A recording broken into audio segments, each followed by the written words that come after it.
All right, so today's video is extra special to me because it's kind of a project that I personally want to do to a certain extent. This is Jarrett James. He turned his barn in his backyard into not only a home studio, like a full-on home studio setup, but a full home live streaming venue studio setup. Honestly, the whole thing is really exciting to me because I have been thinking about building a separate detached studio on the back of my property. And I've been trying to figure out how to do the building, and a barn is such a cool idea, and seeing it in person is like, wow, that makes so much sense. Check out the links down in the descriptions to go follow them on Instagram and Facebook. It's Jarrett James Music, and John Newton helped him put together. He runs sound for the whole thing. So I'm super thankful that Jarrett had me over to come check out the whole setup. It's very inspiring, gives you a lot of creative ideas I'm sure you'll get from it as well.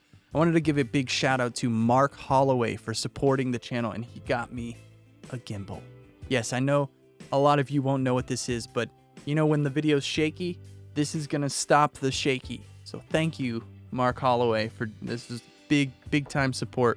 If you want to support the channel, you can go to ANDREWMASTERSmusic.com. There's a donate page. You can send me stuff to a P.O. box. Go check it out, ANDREWMASTERSmusic.com. And of course, as always, make sure to smash the like button for the YouTube algorithm. Hit subscribe if you're not subscribed already. And let's go check out Jarrett's barn studio.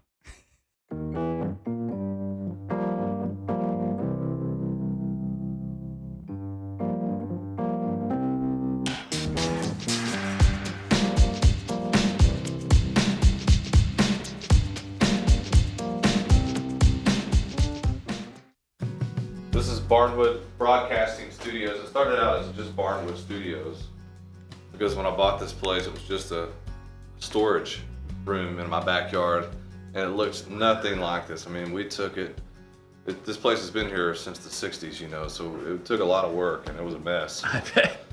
But we tore down a building in Gallatin and took a lot of that old wood, and most of the wood inside of here is from that old building in Gallatin. Some old lady just said, if you can tear it down, you can have the wood for free. So I took a lot of it. There was a lot more work. I took as much as I could and hauled it on my trailer here. That's where the whole theme for Barnwood came from. Did you like treat it? Because it looks like there's a mix.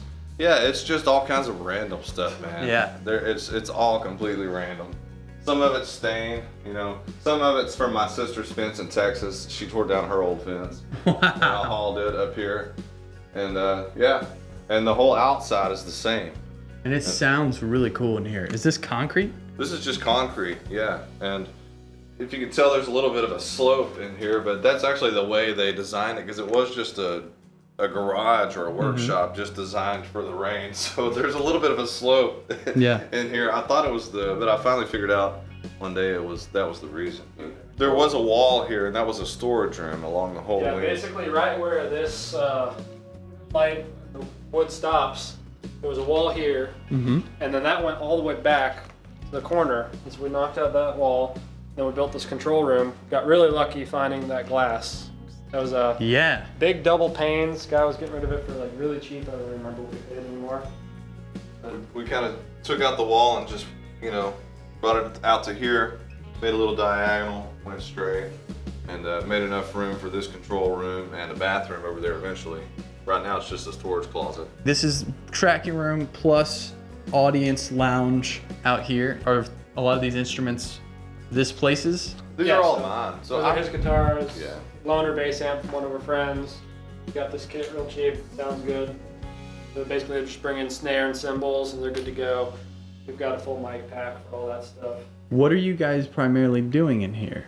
Live stream gigs. So basically with COVID-19 going on, a lot of the bars are shut down. So we have, you know, nowhere to play for most bands. So they can come here, and they can play live and have, you know, high quality production. We've got multiple cameras, moving camera, fixed camera, good lighting, good audio. We've got X32 in there to mix everything on. About as good as you can get without actually being there. So not only is it live streams, but the whole thing gets recorded and then they have video to keep, right? Yeah, and we can record the multi-track off it too. We do that for some shows when they request it. Yeah, that's sick. And then on top of that, you also just have a place to record. Oh yeah, I record my demos. I'm an artist, I'm a singer, guitar player. and I've been in Nashville for the past 12 years, Mm. and I've been playing on Broadway. Yeah. And when Broadway shut down, this was kind of where I, Gotta took my life. I didn't expect to own a broadcasting studio, and then I met John, and John taught me. I've learned everything. I mean, I thought I knew a lot, but I didn't know anything until I met John. So he's kind of the genius behind all this operation. That's awesome. You got brought Broadway to the backyard. Yeah, absolutely. I mean, Absolutely. looking right here, it's like, where's the bar? I know, man. I know. I was There's a little considering it. fridge there. Some of the bands choose to fill it up with alcohol.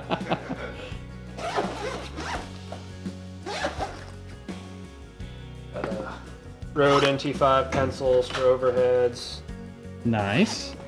58s. And you have a background in doing live sound too, so this is like Yeah. kind of a full Yeah, circle. live sound is my background. I actually moved out here to do that, and then when I finally got here, there was none of that. So we're making it work. That's awesome. But, So you got some Shure stuff, you got the yeah. Rode stuff. Vintage 57s, but you've never seen one of those before. I haven't seen it in that color though. That's cool. 66L, it's not a 57. Whoa. Look at that. 80s variants. Got this standard vintage 57. That's the Unidyne? Yeah, it's Unidyne. And then we're rocking everybody's favorite kick drum, Mike D6. All right. Stage box ran through. Actually not quite closed up yet. Yeah, as you just- can see. That's always, even like the biggest studios in the world, it's always like, oh, that's how you get it in there? Okay. Like we'll get it there eventually. Yeah, yeah. It's just low priority once it makes it to the wall. No, that's great. Got a Casio Privia, That's one of my just- faves. That's Don Gatlin's piano. Don Ellis Gatlin had a hit back in the 90s called No Sir with him and his brother. It was called Don and Daryl was their duo. Yeah. And you got to check out the music video. They had the mullets and everything, the early 90s. Yeah. It was kind of a big deal back then. Yeah. But He's related to the Gatlin brothers as well. yeah, so. his cousins are the Gatlin brothers. And we met him, or I met him through my fiddle player, Matt Schumacher, back in towards about the time COVID hit. Mm-hmm. And he said, well, I've always wanted to start up a YouTube channel, so he started doing it here. Now he pretty much comes here every week. He brings hit songwriters. He had Ronnie McDowell, who had a ton of Wow, hits. yeah.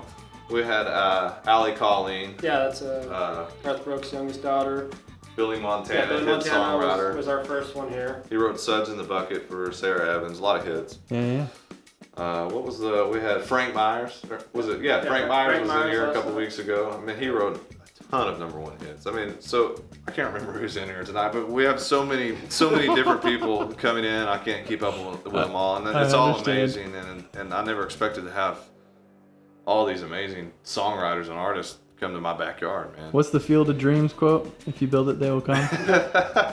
Allegedly. Man, I love it. I'm gonna have to put that on the wall. Alright, so we have a Canon 80D. That was the first camera I bought. It was kind of the generic, good at most things. So we use it for our fixed cam, set and leave it cam. Yep. Use that on an ultra wide angle. We got a 11 mil, 16 mil that kind of covers our capturing everything in this room. Because as you can see, it's a lot wider than it is deep. So we need that width. This is a great space though. Yeah. So we use that for the main cam.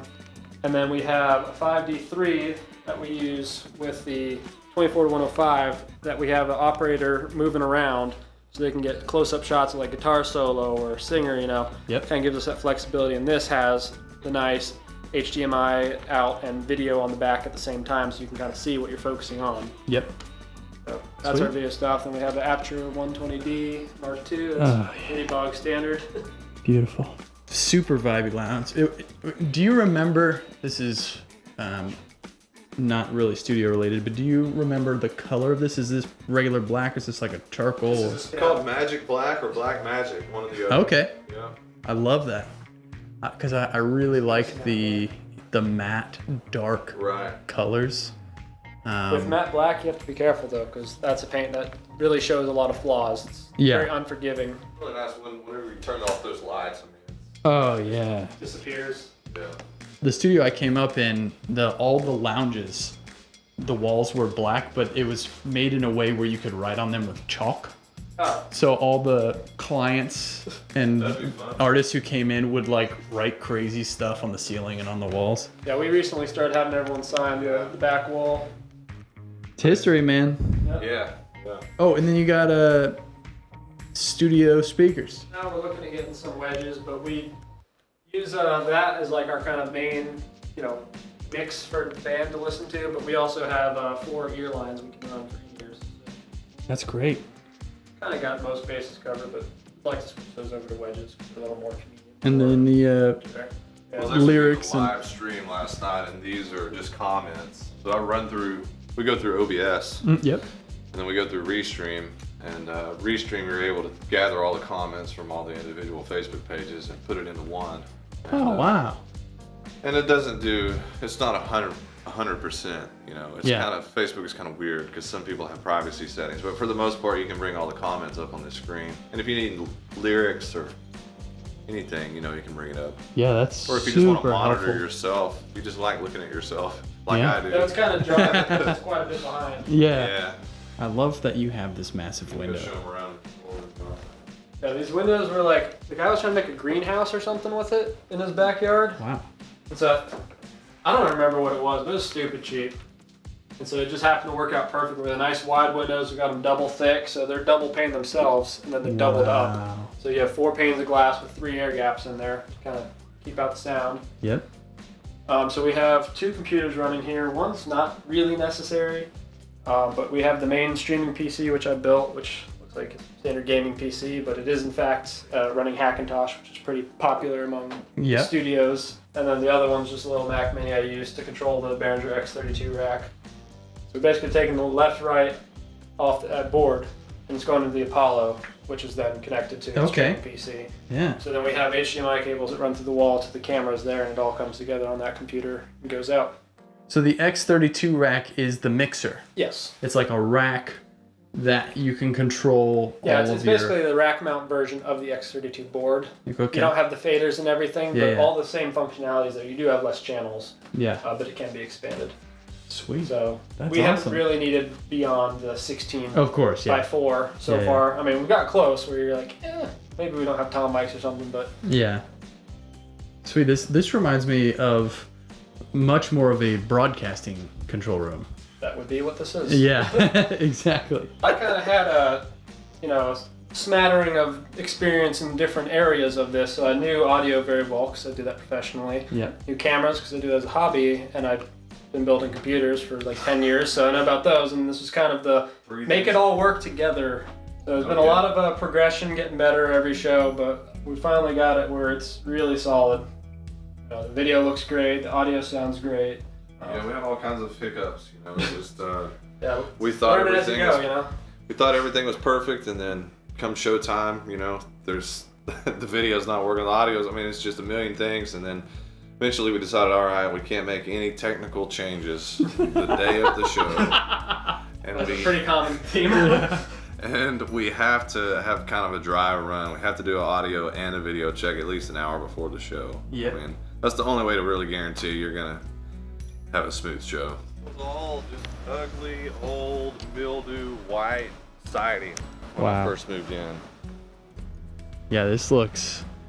It's got like a burnt quality to it. Right. We got these doors installed not long ago. I had just 2 pieces of plywood with 2x4s around them to make these redneck, Yeah. half-ass doors. Barn doors. I was so happy to have real doors installed. And you got HVAC going in there now. Yeah, that was huge. Yeah. The first show we did, everyone basically was drenched by the end of the show. Yeah. Oh my God, dude. You had like a little window shaker, and so you crank it down, never gets that cold. Yeah. And then by the end of the show, with all those people in there and the lights and stuff, it's hot.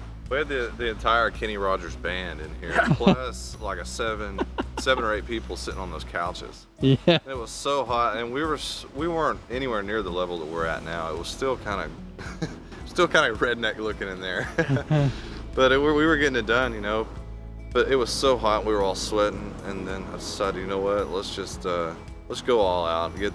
I had to get new electricity put in. Yep. New air conditioner. We had to take out that closet that was storing all my other stuff, all my junk. And Yeah. Then we had to add on. I did a lot of the exterior. I mean, I've been here for 5 years, so it's all kind of happened over Yeah. 5 years, but the majority, a lot of it happened in the past 3 to 4 months. I mean, I enjoy doing stuff like that, but we were just We were working like we had to get it done, like it was a job, and I was so happy for this stuff to be done, man. It was such a relief. At Barnwood Broadcasting on Facebook and Instagram, man. Go check us out. JarrettJamesMusic.com. Go to at Jarrett James Music on Instagram and Facebook as well. All right, and they can just reach out to you to try to set them up here if they want to do a show? Absolutely. Just DM me. Thank you guys so much for showing me around. This is really, really cool. No problem. Thanks, bro. All right. Appreciate you coming out, man. Peace.